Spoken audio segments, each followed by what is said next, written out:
The Great Gatsby by F. Scott Fitzgerald. Chapter 6. About this time, an ambitious young reporter from New York arrived one morning at Gatsby's door and asked him if he had anything to say. "Anything to say about what?" inquired Gatsby politely. "Any statement to give out." It transpired after a confused 5 minutes that the man had heard Gatsby's name around his office in a connection which he either wouldn't reveal or didn't fully understand. This was his day off, and with laudable initiative he had hurried out to see. It was a random shot, and yet the reporter's instinct was right.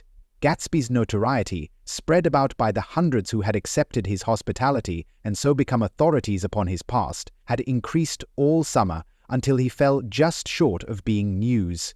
Contemporary legends, such as the underground pipeline to attach themselves to him, and there was one persistent story that he didn't live in a house at all, but in a boat that looked like a house and was moved secretly up and down the Long Island shore. Just why these inventions were a source of satisfaction to James Gatz of North Dakota isn't easy to say.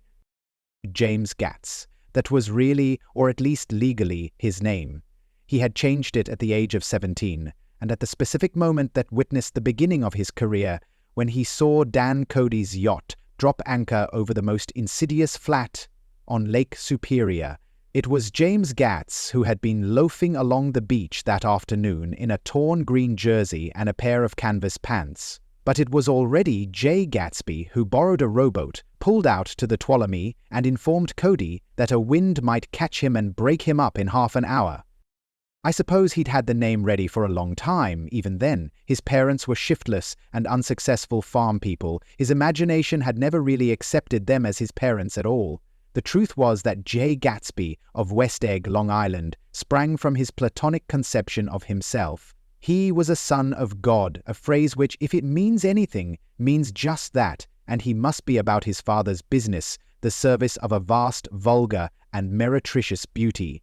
So he invented just the sort of J. Gatsby that a 17-year-old boy would be likely to invent, and to this conception he was faithful to the end. For over a year he had been beating his way along the south shore of Lake Superior as a clam digger and a salmon fisher, or in any other capacity that brought him food and bed. His brown, hardening body lived naturally through the half-fierce, half-lazy work of the bracing days. He knew women early, and since they spoiled him, he became contemptuous of them, of young virgins because they were ignorant, of the others because they were hysterical about things which, in his overwhelming self-absorption, he took for granted. But his heart was in a constant, turbulent riot. The most grotesque and fantastic conceits haunted him in his bed at night. A universe of ineffable gaudiness spun itself out in his brain, while the clock ticked on the washstand, and the moon soaked with wet light his tangled clothes upon the floor. Each night he added to the pattern of his fancies, until drowsiness closed down upon some vivid scene with an oblivious embrace. For a while these reveries provided an outlet for his imagination. They were a satisfactory hint of the unreality of reality, a promise that the rock of the world was founded securely on a fairy's wing. An instinct toward his future glory had led him some months before to the small Lutheran College of St. Olaf's in southern Minnesota. He stayed there 2 weeks, dismayed at its ferocious indifference to the drums of his destiny, to destiny itself, and despising the janitor's work with which he was to pay his way through. Then he drifted back to Lake Superior, and he was still searching for something to do on the day that Dan Cody's yacht dropped anchor in the shallows along shore. Cody was 50 years old then, a product of the Nevada silverfields, of the Yukon, of every rush for metal since '75. The transactions in Montana copper that made him many times a millionaire found him physically robust, but on the verge of soft-mindedness, and, suspecting this, an infinite number of women tried to separate him from his money. The none too savory ramifications by which Ella Kay, the newspaper woman, played Madame de Maintenon to his weakness and sent him to sea in a yacht were common property of the turgid journalism in 1902. He had been coasting along all too hospitable shores for 5 years when he turned up as James Gatz's destiny in Little Girl Bay. To young Gatz, resting on his oars and looking up at the railed deck, That yacht represented all the beauty and glamour in the world. I suppose he smiled at Cody. He had probably discovered that people liked him when he smiled. At any rate, Cody asked him a few questions. One of them elicited the brand new name and found that he was quick and extravagantly ambitious. A few days later, he took him to Duluth and bought him a blue coat, 6 pairs of white duck trousers, and a yachting cap. And when the Tuolumne left for the West Indies and the Barbary Coast, Gatsby left too. He was employed in a vague personal capacity. While he remained with Cody, he was in turn steward, mate, skipper, secretary, and even jailer. For Dan Cody, sober, knew what lavish doings Dan Cody, drunk, might soon be about, and he provided for such contingencies by reposing more and more trust in Gatsby. The arrangement lasted 5 years, during which the boat went 3 times round the continent. It might have lasted indefinitely, except for the fact that Ella Kay came on board one night in Boston, and a week later Dan Cody inhospitably died. I remember the portrait of him up in Gatsby's bedroom, a grey florid man with a hard empty face, the pioneer debauchee who during one phase of American life brought back to the eastern seaboard the savage violence of the frontier brothel and saloon. It was indirectly due to Cody that Gatsby drank so little. Sometimes in the course of gay parties, women used to rub champagne into his hair. For himself, he formed the habit of letting liquor alone. And it was from Cody that he inherited money, a legacy of $25,000. He didn't get it. He never understood the legal device that was used against him, but what remained of the millions went intact to Ella Kay. He was left with his singularly appropriate education. The vague contour of J. Gatsby had filled out to the substantiality of a man. He told me all this very much later, but I've put it down here with the idea of exploding those first wild rumors about his antecedents, which weren't even faintly true. Moreover, he told it to me at a time of confusion, when I had reached the point of believing everything and nothing about him. So I take advantage of this short halt, while Gatsby, so to speak, caught his breath, to clear this set of misconceptions away. It was a halt, too, in my association with his affairs. For several weeks I didn't see him or hear his voice on the phone. Mostly I was in New York trotting around with Jordan and trying to ingratiate myself with her senile aunt. But finally I went over to his house one Sunday afternoon. I hadn't been there 2 minutes when somebody brought Tom Buchanan in for a drink. I was startled, naturally, but the really surprising thing was that it hadn't happened before. They were a party of 3 on horseback. Tom and a man named Sloane, and a pretty woman in a brown riding habit who had been there previously. "I'm delighted to see you," said Gatsby, standing on his porch. "I'm delighted that you dropped in." As though they cared. "Sit right down. Have a cigarette or a cigar." He walked around the room quickly, ringing bells. "I'll have something to drink for you in just a minute." He was profoundly affected by the fact that Tom was there, but he would be uneasy anyhow until he had given them something, realizing in a vague way that that was all they came for. Mr. Sloane wanted nothing. A lemonade? No thanks. A little champagne? Nothing at all, thanks. I'm sorry. Did you have a nice ride? Very good roads around here. I suppose the automobiles. Yeah. Moved by an irresistible impulse, Gatsby turned to Tom, who had accepted the introduction as a stranger. "I believe we've met somewhere before, Mr. Buchanan." "Oh, yes," said Tom, gruffly polite but obviously not remembering. "So we did. I remember very well." "About 2 weeks ago?" "That's right. You were with Nick here." "I know your wife," continued Gatsby, almost aggressively. "That's so?" Tom turned to me. "You live near here, Nick?" "Next door." "It's so?" Mr. Sloane didn't enter into the conversation, but lounged back haughtily in his chair. The woman said nothing either, until unexpectedly, after 2 highballs, she became cordial. "We'll all come over to your next party, Mr. Gatsby," she suggested. "What do you say?" "Certainly. I'd be delighted to have you." "Be very nice," said Mr. Sloane, without gratitude. "Well, think. Ought to be starting home." "Please don't hurry," Gatsby urged them. He had control of himself now, and he wanted to see more of Tom. Why don't you stay for supper? I wouldn't be surprised if some other people dropped in from New York. You come to supper with me, said the lady enthusiastically. Both of you? This included me. Mr. Sloane got to his feet. Come along, he said, but to her only. I mean it, she insisted. I'd love to have you. Lots of room. Gatsby looked at me questioningly. He wanted to go, and he didn't see that Mr. Sloane had determined he shouldn't. I'm afraid I won't be able to, I said. Well, you come, she urged, concentrating on Gatsby. Mr. Sloane murmured something close to her ear. We won't be late if we start now, she insisted aloud. I haven't got a horse, said Gatsby. I used to ride in the army, but I've never bought a horse. I'll have to follow you in my car. Excuse me for just a minute. The rest of us walked out on the porch, where Sloane and the lady began an impassioned conversation aside. My God, I believe the man's coming, said Tom. Doesn't he know she doesn't want him? She says she does want him. She has a big dinner party and he won't know a soul there, he frowned. I wonder where in the devil he met Daisy. By God, I may be old-fashioned in my ideas, but women run around too much these days to suit me. They meet all kinds of crazy fish. Suddenly, Mr. Sloane and the lady walked down the steps and mounted their horses. Come on, said Mr. Sloane to Tom. We're late. We've got to go. And then to me, tell him we couldn't wait, will you? Tom and I shook hands. The rest of us exchanged a cool nod, and they trotted quickly down the drive, disappearing under the August foliage, just as Gatsby, with hat and light overcoat in hand, came out the front door.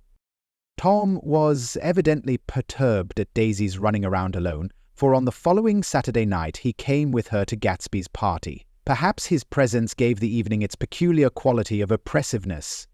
It stands out in my memory from Gatsby's other parties that summer. There were the same people, or at least the same sort of people, the same profusion of champagne, the same many-colored, many-keyed commotion, but I felt an unpleasantness in the air, a pervading harshness that hadn't been there before, or perhaps I had merely grown used to it, grown to accept West Egg as a world complete in itself, with its own standards and its own great figures, second to nothing, because it had no consciousness of being so, and now I was looking at it again, through Daisy's eyes.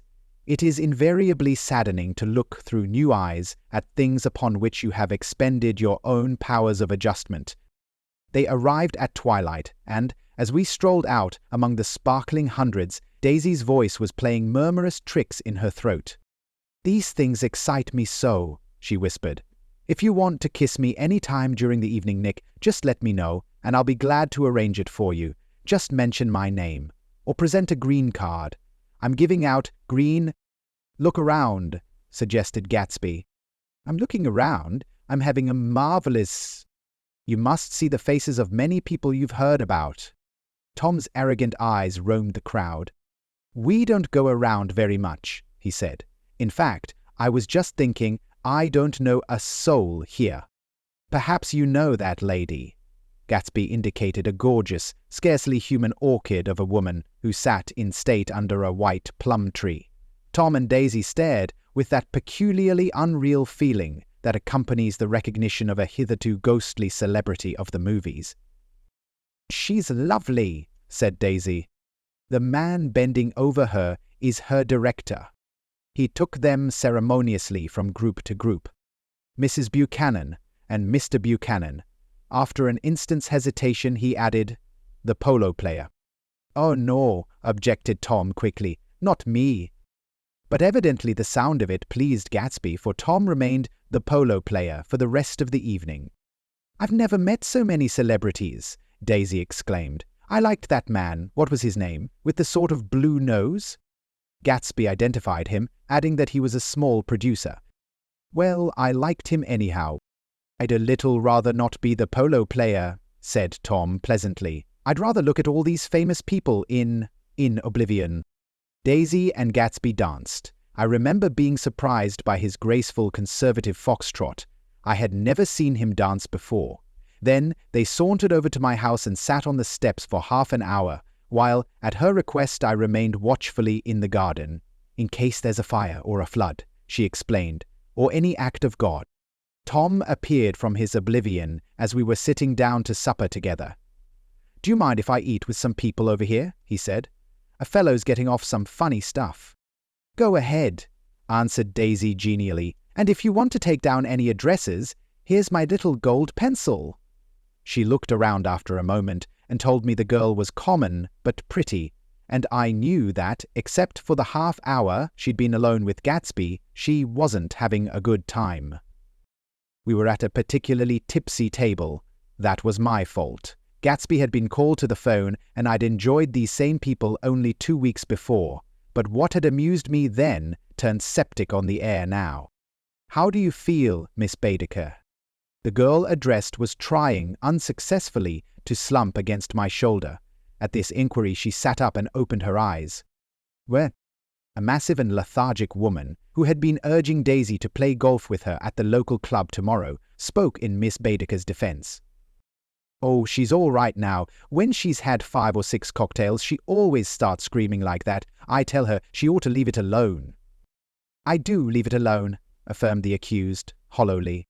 "We heard you yelling, so I said to Doc Sivet here, 'There's somebody that needs your help, Doc.'" "She's much obliged, I'm sure," said another friend, without gratitude. "But you got her dress all wet when you stuck her head in the pool." "Anything I hate is to get my head stuck in a pool," mumbled Miss Baedeker. "They almost drowned me once over in New Jersey." "Then you ought to leave it alone," countered Dr. Sivet. "Speak for yourself," cried Miss Baedeker violently. "Your hand shakes. I wouldn't let you operate on me." It was like that. Almost the last thing I remember was standing with Daisy and watching the moving picture director and his star. They were still under the white plum tree and their faces were touching, except for a pale, thin ray of moonlight between. It occurred to me that he had been very slowly bending toward her all evening to attain this proximity, and even while I watched, I saw him stoop one ultimate degree and kiss at her cheek. "I like her," said Daisy. "I think she's lovely." But the rest offended her, and inarguably because it wasn't a gesture but an emotion. She was appalled by West Egg, this unprecedented place that Broadway had begotten upon a Long Island fishing village. Appalled by its raw vigor that chafed under the old euphemisms, and by the too obtrusive fate that herded its inhabitants along a shortcut from nothing to nothing. She saw something awful in the very simplicity she failed to understand. I sat on the front steps with them while they waited for their car. It was dark here in front. Only the bright door sent 10 square feet of light volleying out into the soft black morning. Sometimes a shadow moved against a dressing-room blind above, gave way to another shadow, an indefinite procession of shadows, who rouged and powdered in an invisible glass. "Who is this Gatsby anyhow?" demanded Tom suddenly. "Some big bootlegger?" "Where'd you hear that?" I inquired. "I didn't hear it, I imagined it. A lot of these newly rich people are just big bootleggers, you know." "Not Gatsby," I said shortly. He was silent for a moment. The pebbles of the drive crunched under his feet.